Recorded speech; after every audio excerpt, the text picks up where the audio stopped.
On va aborder cette fois-ci quelque chose qui fait débat et qui a fait aussi polémique à un moment. On va parler de la santé et de la façon de voir la spiruline par certains et voir surtout que certains en trouvent un usage vraiment favorable. C'est dans Cosmo Rainonnet.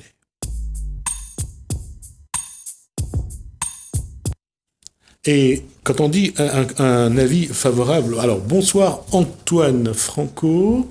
Bonsoir. Et bonsoir également donc Bertrand Orboin. Bonsoir à tous. L'association c'est donc Spiruline pour tous, c'est ça? C'est ça. Et je vais ouvrir le robinet. En tout cas, s'il y a quelqu'un qui défend la spiruline aujourd'hui, c'est bien Antoine Franco. Ah ben, c'est devenu ma passion. Jusqu'à ma fin de vie. Et j'en consomme tous les jours. On ne sait pas c'est quand. La fin de vie, on ne sait pas c'est quand. Ah. Le plus tard possible. Alors, on souhaite à vous et on souhaite à tous ceux qui, en tout cas, qui vous connaissent. Juste une chose. Comment est-ce qu'on peut définir la spiruline? C'est quoi la spiruline? La spiruline, c'est une cyanobactérie, une bactérie. Ces petits organismes qui sont apparus lorsque la Terre se refroidissant il y a 4 milliards d'années, à l'atmosphère sulfurée et carbonée, un peu comme quand il y a une éruption ici. Cette petite algue a consommé le gaz carbonique parce qu'elle se nourrit du carbone pour se développer. C'est une cellule. Et ce qu'il faut comprendre, c'est que nous sommes faits de 80 à 100 000 milliards de cellules de 300 sortes. Être vivant, c'est avoir cette capacité, tous les jours, de remplacer les cellules qui, tous les jours, meurent dans notre organisme par des cellules vivantes. Alors pour ça, on apporte à notre organisme, tous les êtres vivants d'ailleurs, 3 choses. De l'eau, de l'oxygène, très important l'oxygène, et des nutriments. De quoi nourrir nos cellules, parce que nos cellules, elles sont vivantes, parce qu'elles bouffent. La spiruline, il faut la nourrir pour qu'elle puisse nous nourrir. Donc cette fameuse cellule, il y a 4 milliards d'années, quand elle est apparue, c'est elle qui a donné naissance à la vie sur cette Terre. Parce qu'elle consommait le CO2 ou le CO3, d'accord, pour consommer le carbone, et du coup elle libérait l'oxygène.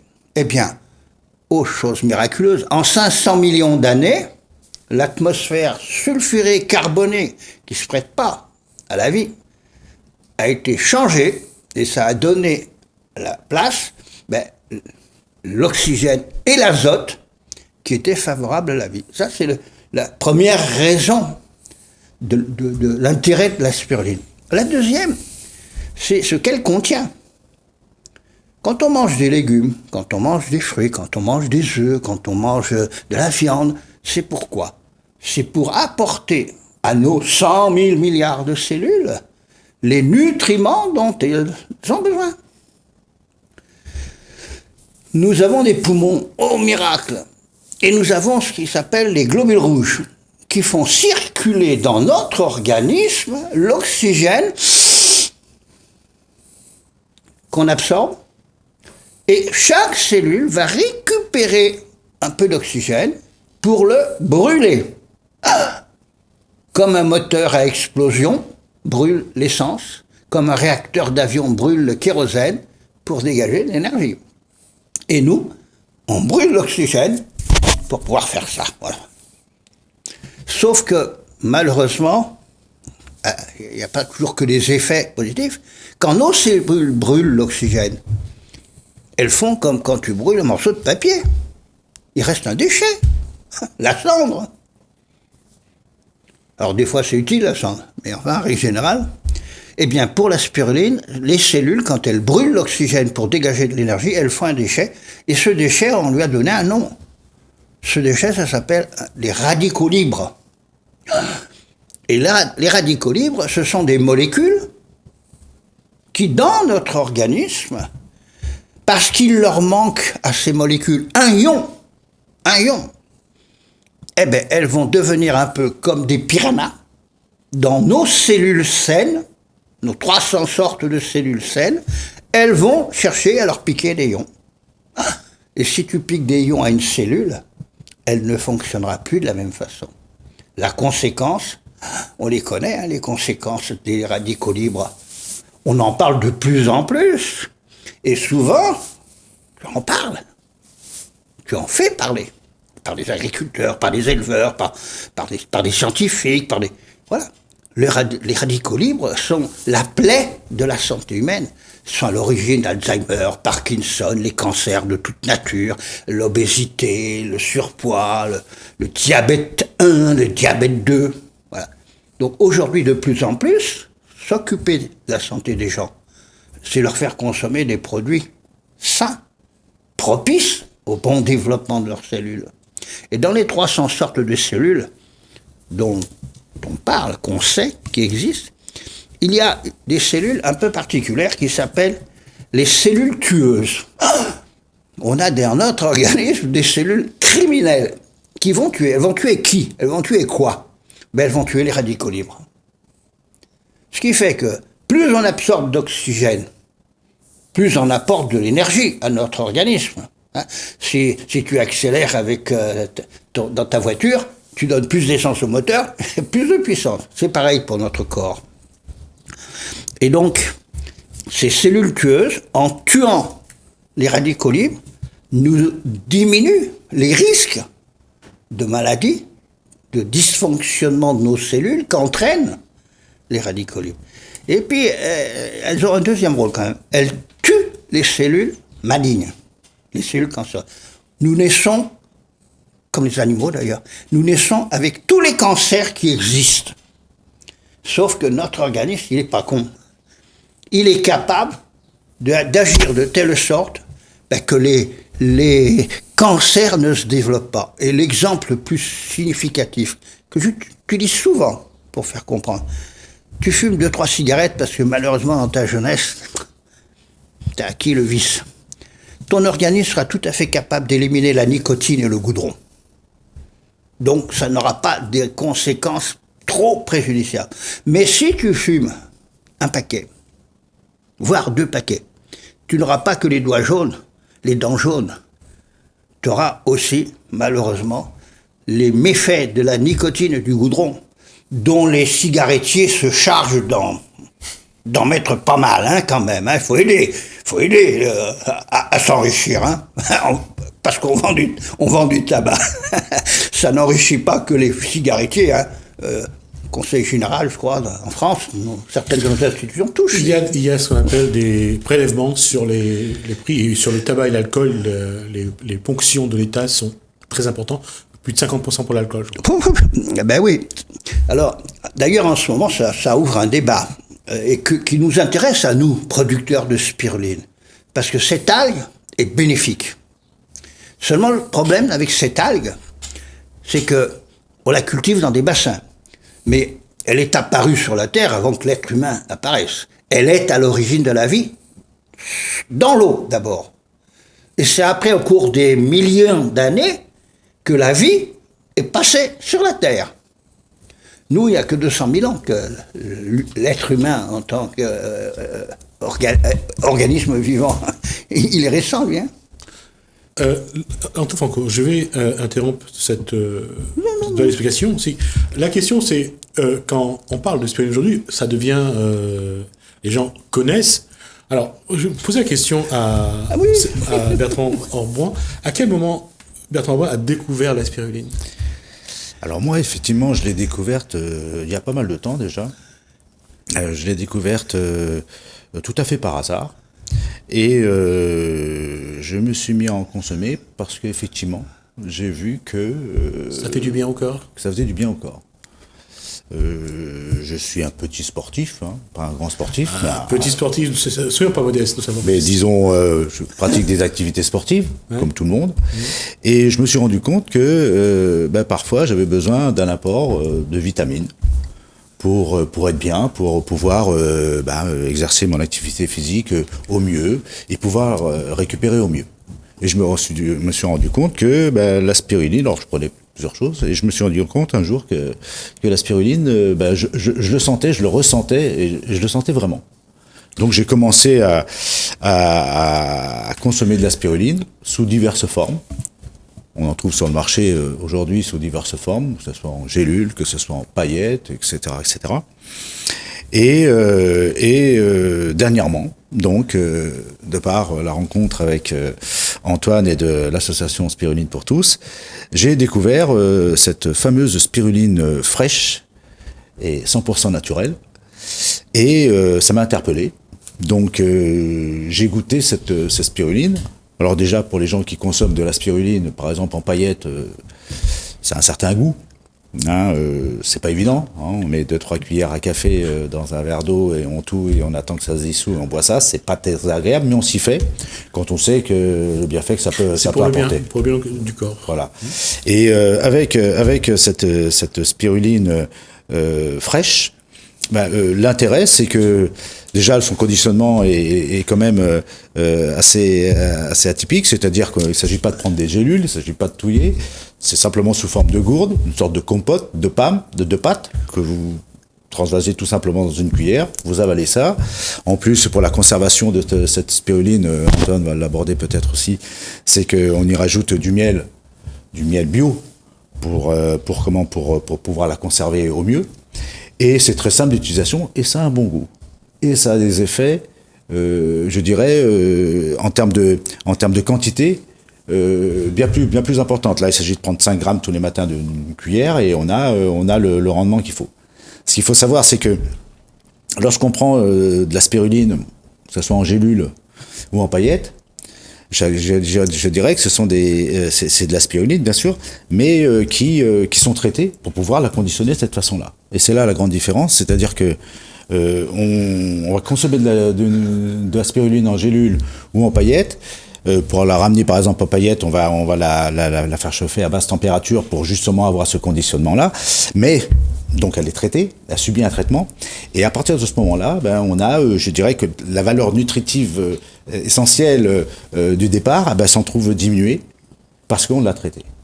Et là, lorsqu'on part sur une spiruline qui est 100% naturelle, sans traitement, parce que là, elle subit aucun traitement, on a le 100% de la valeur nutritive de cette spiruline. Et c'est ça qui me semble être intéressant au travers de cet aliment.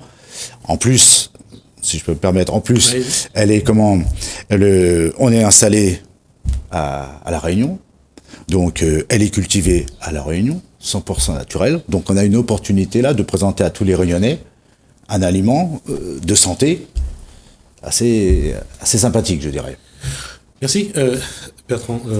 En revanche, la question que je vais poser à Antoine Franco, c'est depuis que Antoine Franco s'est mis à la spiruline, en tout cas le produit apparemment s'est aussi développé parce qu'il y a d'autres personnes qui s'y sont mis également, chacun à sa façon.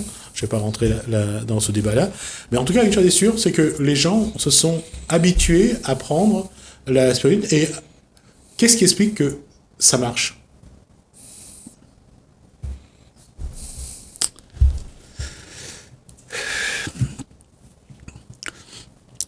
Aujourd'hui, le monde médical et pharmaceutique n'a pas abordé dans leur formation professionnelle, et toujours pas aujourd'hui, pas plus qu'avant, les bienfaits de la nature.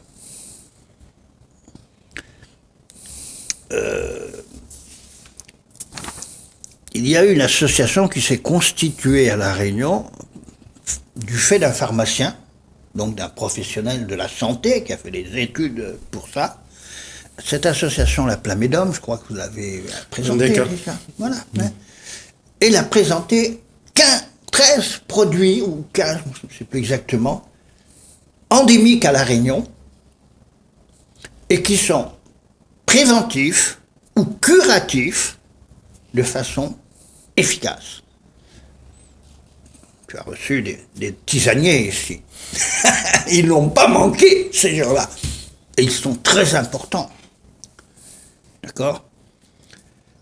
Le problème, donc, c'est que le monde médical et scientifique, il faut être logique, ils ont prêté le serment d'Hippocrate. D'accord ? Ils se sont engagés à soigner le malade, prendre connaissance de son problème et d'y remédier.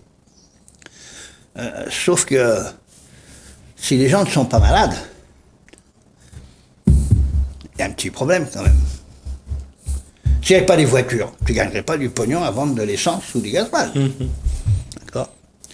Si les gens n'ont pas de cancer, ah merde, quand tu investis dans un IRM, dans un scanner, dans la chimiothérapie, comme j'ai passé 3 ans de chimio, moi, hein, j'ai été sauvé de mon cancer. Je ne vais pas quand même me plaindre de mes salvateurs. Ça serait de la connerie. Oui. Mais en même temps, c'est pas leur raison première. La problématique, c'est à quoi pensent les êtres vivants que nous sommes. Lorsqu'on est en bonne santé, on ne se préoccupe pas de sa santé. On se préoccupe de tas d'autres choses.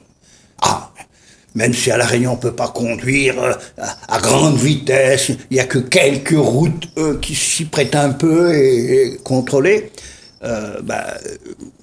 les gens préfèrent se mobiliser sur la voiture, préfèrent se mobiliser sur leur maison. Moi, quand je suis arrivé en 86 à La Réunion, il n'y avait pas tout le bâti qu'il y a aujourd'hui à La Réunion. Donc ça a été du développement formidable. Les gens n'avaient pas de piscine. Quand tu as une case en tôle fait avec la paille, il n'y avait pas de piscine à déversement en plus. Il y avait une rivière dans le coin. Voilà, d'accord. Ça marchait aussi. Donc, promouvoir ce produit, la spiruline, massivement, non, ça ne s'est pas fait à La Réunion. Bien qu'il en soit importé un peu plus de 20 tonnes. Et que les pharmaciens en ont. Plusieurs marques d'ailleurs. Ça vient d'Hawaï, ça vient de Chine, ça vient d'Inde. Ça manque pas, ça vient de Madagascar. D'accord ? Mais sous des formes altérées, comme le disait tout à l'heure Bertrand. Ici, d'avoir dit, ben non, il faut la consommer vivante, parce que c'est vivante qu'elle est bénéfique, cette idée n'est pas passée. Elle n'est pas passée dans les mœurs. C'est bien l'objectif de notre association, de convaincre ceux qui ont un pouvoir d'information, de sensibilisation, de l'intérêt qu'il y a à consommer, et qui dit consommer, dit produire. Et c'est là où l'association veut lancer des projets, de simples projets, dire à des particuliers, où on a une case à terre, vous avez un petit coin où il y a du soleil, cultive de la spiruline. On va te former, on va te fournir le matériel, on va te former, et tu vas pouvoir cultiver la spiruline que tu vas faire consommer à ta famille, à ton chien, à tes chats, à ton perroquet. C'est ça un petit peu le pari de l'association. Et ce pari, on ne l'a pas gagné. C'est pour ça qu'on est content d'être là, ici. D'accord. Parce qu'effectivement, ça va nous permettre de sensibiliser, d'attirer l'attention. Alors, je me permets de faire état de quelques personnes qui ont consommé, je ne dis pas systématiquement et totalement tout le temps, mais qui ont consommé notre spiruline. Nos 2 formes de spiruline, hein, la vivante, conservée vivante grâce au miel, ou la congelée. C'est par exemple Madame le maire de la Possession. Ah oui, Madame le maire de la Possession, qui a des grandes ambitions pour sa commune, pour le bien-être et la santé de ses concitoyens, elle sait que la spiruline, c'est un produit qu'il vaut la peine de s'y intéresser et de s'y pencher. Bon, la semaine dernière, vendredi dernier, on a eu une réunion avec des élus de la Possession, en leur disant, vous avez une pépinière, une belle pépinière, vous devez orner la ville, enrichir la ville avec des fleurs, avec des arbres, avec ci, avec là. Apprenez à produire de la spiruline. Produisez de la spiruline, parce qu'on va dire à des gens qui, dans le cadre de structures immobilières, les jardins collectifs et familiaux, peuvent faire des radis, des tomates, des salades, parce qu'on leur attribue 300-400 mètres carrés liés au complexe d'habitation. Faites, voilà. C'est des petits dossiers qui leur permettent de comprendre qu'ils peuvent faire leur spiruline. À Toulouse, il y a eu des gens qui ont fait la spiruline, mais dans la cuisine, avec des LED, avec de la lumière artificielle, et qu'ils vendent. C'est bien. Nous, on leur dit, faites-le dans votre jardin. Alors, ce que je vous propose, puisqu'on arrive à la fin de cet échange, c'est que dans une prochaine émission, vous veniez expliquer aux gens comment ils peuvent produire de la spiruline chez eux. Parce que comme ça, au moins, on prendra le temps de le faire et on essaiera peut-être d'avoir quelques images de ce qui se fait Tout à fait. par ailleurs. D'accord ? Ok. Donc, je vais vous dire donc maintenant au moins merci pour avoir participé. Antoine Franco, merci d'être venu pour parler de spiruline. Et la prochaine occasion, on se revoit et on va un petit peu montrer aux gens qui souhaitent le faire comment ils peuvent produire de la spiruline chez eux. D'accord ? Et ça sera aussi possible parce que ça permettra d'accompagner des projets qui se mettent en place à la Possession, au port et à Saint-Paul. D'accord. Parce que l'ancienne députée et maintenant maire, à nouveau maire, consomme de la spiruline depuis 5 ans. D'accord, on voit ça. Merci. Non, restez assis, Antoine Franco. Merci donc à vous deux. Merci pour ces échanges et pour ces informations. Merci à vous de nous avoir suivis. Merci à Hélène, merci François. Je vous dis à bientôt. OK.